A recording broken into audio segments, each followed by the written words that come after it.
श्रद्धा, विश्वास, सावधानी, संलग्नता और नियम, ये बहुत आवश्यक है। नियमावली न टूटने पावे, बिल्कुल पक्का। आप कुछ वर्षों तक नियम आप पकड़े रहिए, फिर नियम आपको पकड़ लेगा। नियम किसे कहते हैं?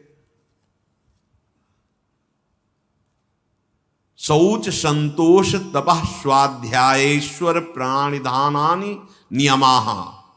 शौच, संतोष, तप, स्वाध्याय, ईश्वर, प्रणिधान। आपका शरीर पवित्र रहना चाहिए, वस्त्र पवित्र रहने चाहिए, तब हृदय के पहले बाहर की पवित्रता को संभालो, फिर हृदय की पवित्रता की तरफ। जो अभी सत्संग में शुरुआत में कहा कि मन से निरपेक्ष होना, तो ये परम पवित्र होने वाली बात है। मन से निरपेक्ष तभी जब राधा राधा चल रहा है, नाम चल रहा है, ये आपको बहुत पवित्र कर देगा हृदय। आप जब आप उसमें रागात्मक भाव से मन में लग जाते हैं तो अपवित्र हो जाता है।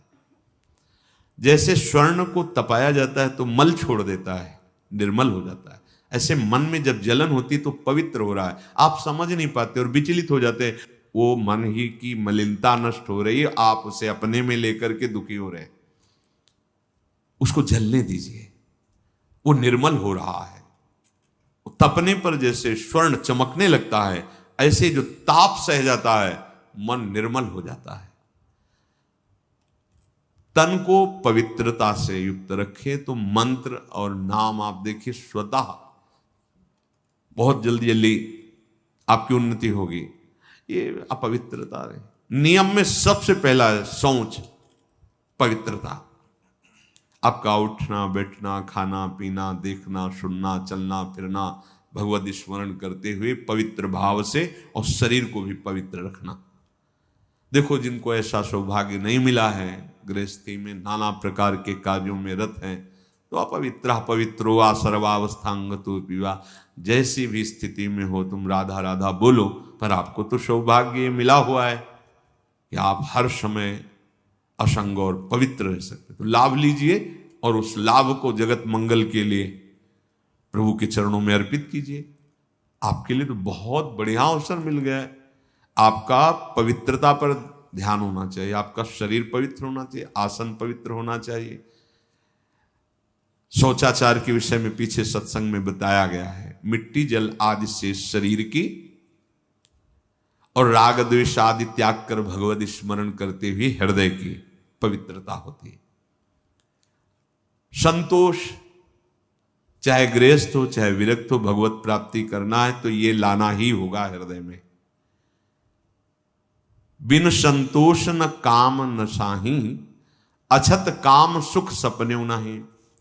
यदि संतोष नहीं है तो कामनाओं की बाढ़, और जहां कामनाएं हैं, कोई कोई तो कहते कि मांस वगैरह खाते हैं, पर आपके आदेश से हम ब्रह्मचर्य का निर्वाह करना चाहते हैं, त्रिकाल में नहीं कर सकते।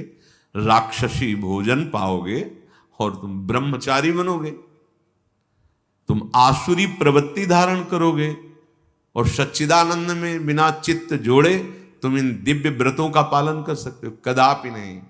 अरे यही तो दुष्टा रसेंद्री, यही तो भ्रष्ट करती है, इसी से सारे विकार शुरू हो जाते हैं। जिसकी रसेंद्री शासन में नहीं, खाना पीना सही नहीं, परमार्थ की केवल बातें करे, क्या राक्षसों को ज्ञान नहीं था क्या? दैत्यों का ज्ञान नहीं था क्या? आप देखो जब वो अपने परिवारजनों को उपदेश करते हैं ना किसी संकट में, तो पूरे ब्रह्म ऋषि जैसा बोलते हैं, ज्ञान है। ऐसा नहीं कि नहीं ज्ञान, बहुत बोल रहे हैं, लेकिन आचरण में बिल्कुल ज्ञान नहीं है, तो इसीलिए तुमको राक्षस कहा गया। तुम्हारे आचरण राक्षसों जैसे हो, कह रहे हो कि हम अमुक अमुक साधन, व्यर्थ की बात।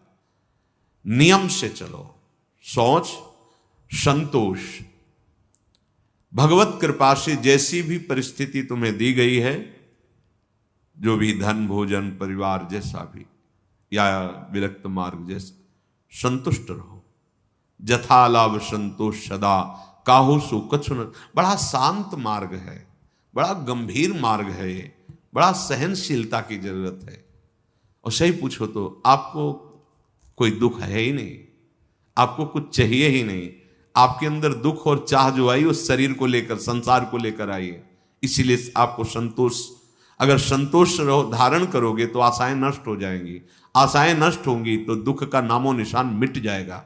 आशा ही परमम दुखम, नैराश्यम परमम सुखम। जैसी भी प्रभु ने परिस्थिति दी, जो भी आपके पास, वो भगवत कृपा से उसी में संतुष्ट रहना सीखो। तीसरा, तपह, तपस्या। अब भगवत मार्ग में जो आपको नियमावली दी गई है उसके पालन में प्रमाद नहीं होना चाहिए। ये भगवत कृपा से जो भी सच्चे मार्ग का पथिक है उसमें ये देखने को मिलेगा।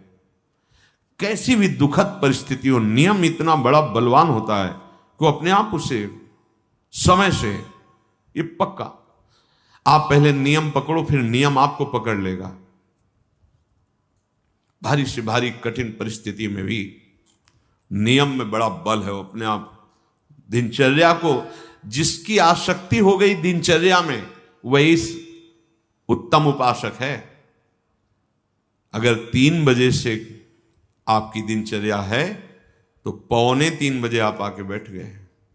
6 बजे जाना है तो 6 के बाद प्रणाम करके सबसे नाम जप करते थे। ऐसा नहीं कि हम फिर 4:30 बजे आ जाते हैं, 1 घंटा गए तो हम हैं। ये दिनचर्या नहीं, ये प्रमाद है।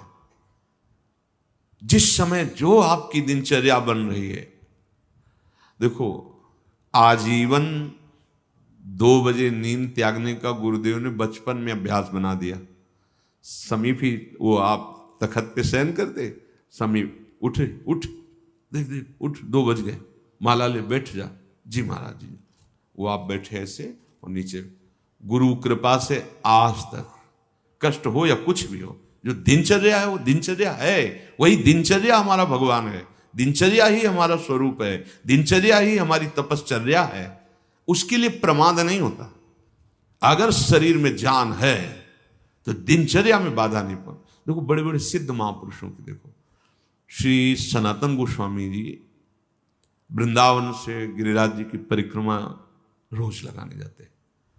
जब वयोवृद्ध हो गए तो गिरिराज जी में लालजू महाराज प्रकट हुए और कहा, बाबा देखो हम तो हर समय आपके मानस पटल पर छाए रहते हैं, आपका शरीर वयोवृद्ध हो गया, आप काहे को आते हो?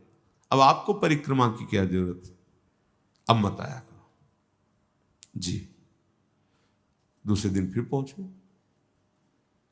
लालजू ने कहा था बाबा क्यों आ गए आप? हमें पीड़ा होती है, आपका बहुत वृद्ध शरीर। प्रभु रहा नहीं जा रहा है, उस शरीर का एक अभ्यास बन गया, रहा नहीं जा रहा है।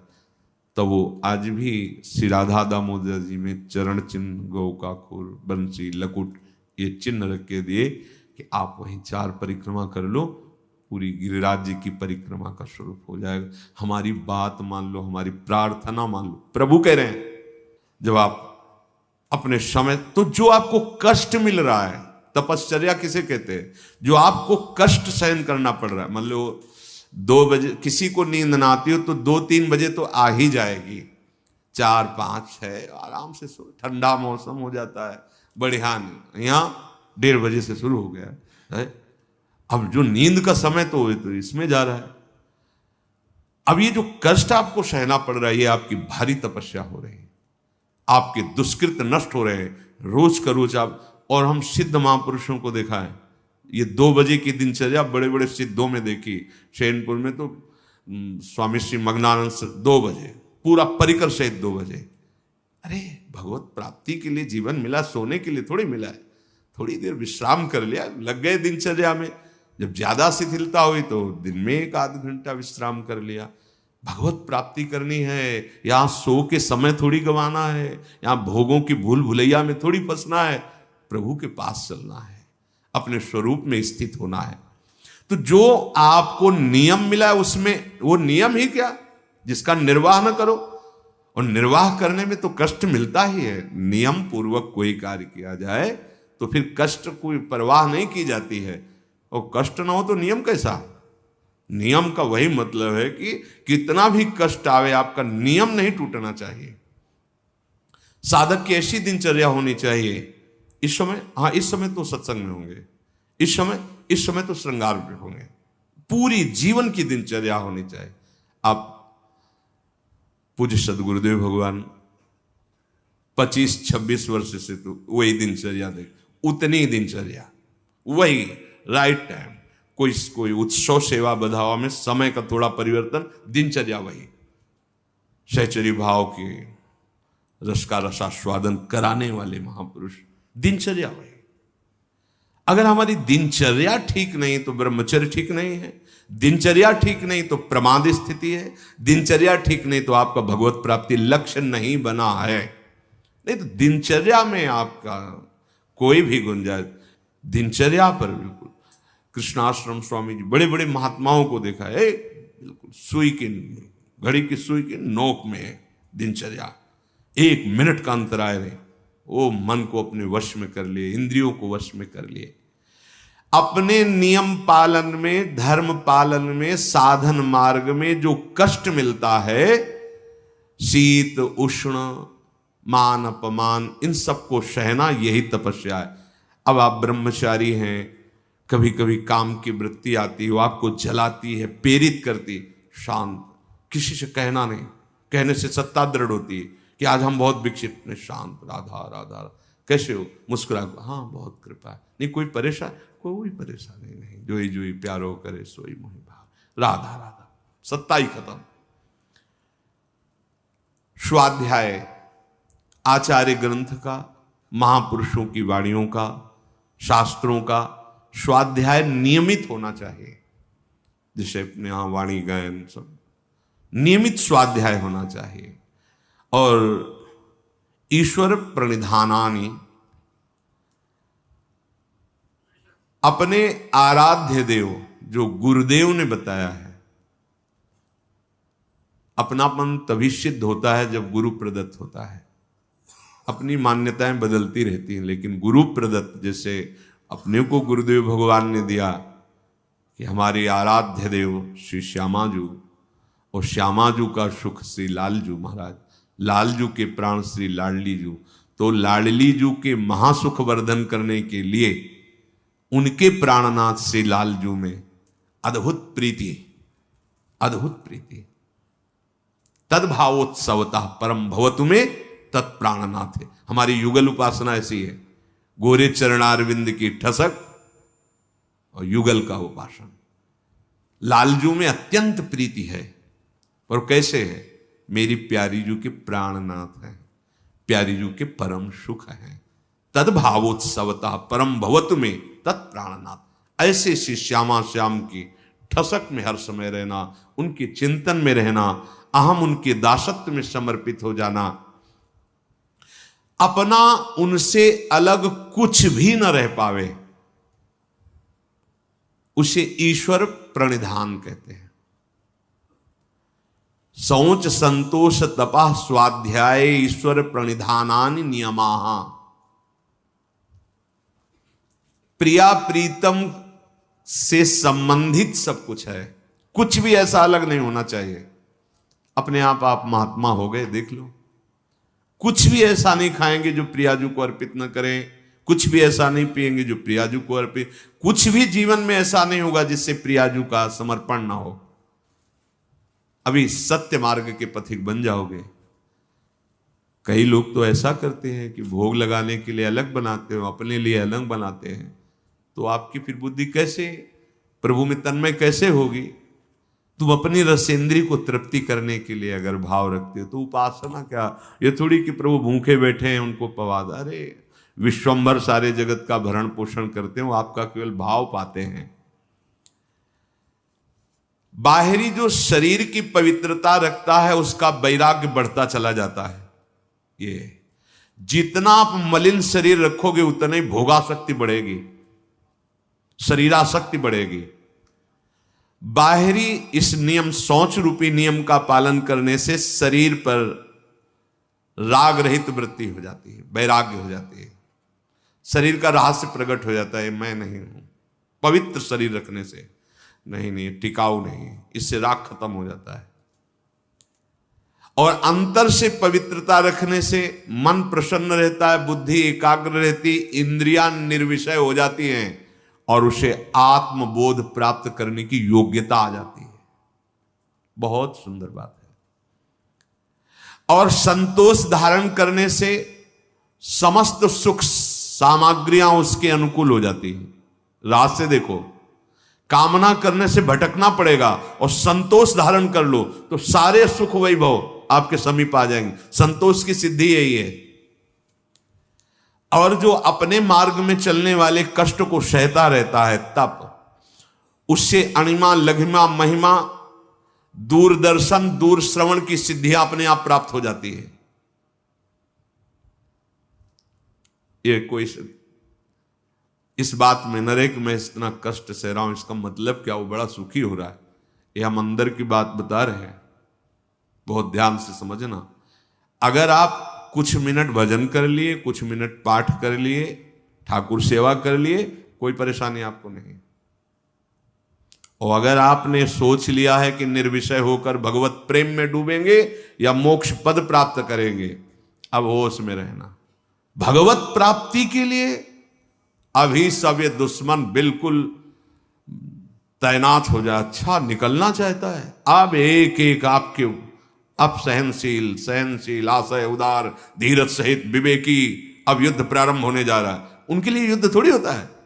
2-4 माला की आरती पूजा, खाए पिए मौज मस्ती, फिल्म देख रहे हैं, सब बैलेंस बन के चल रहा है। मन काय को मन जान रहा है, तुम्हारे अंदर चाह ही नहीं पैदा हो सकती भगवत प्राप्ति की।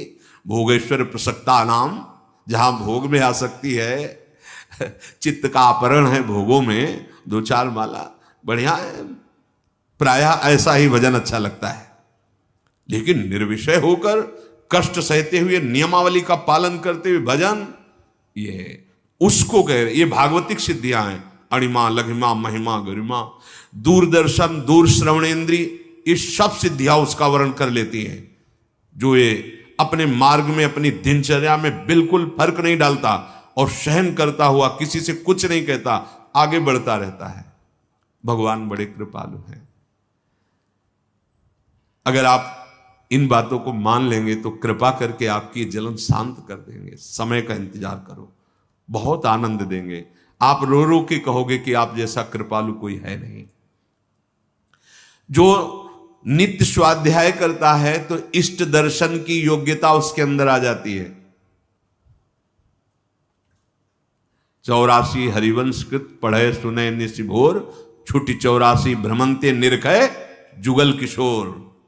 नियम पूर्वक।